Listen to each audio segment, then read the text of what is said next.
Good morning, guys. Early morning, sunrise. Ito yung sunrise.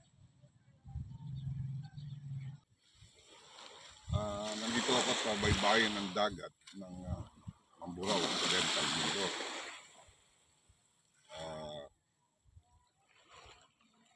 Hinihintay namin yung sunrise at malapit ng pumasok ang araw.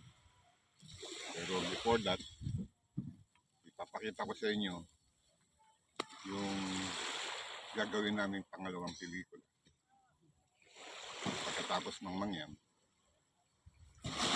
title namin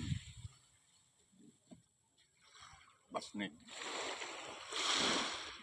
Actually, meron na kaming storyline na ginawa ni dakilang scriptwriter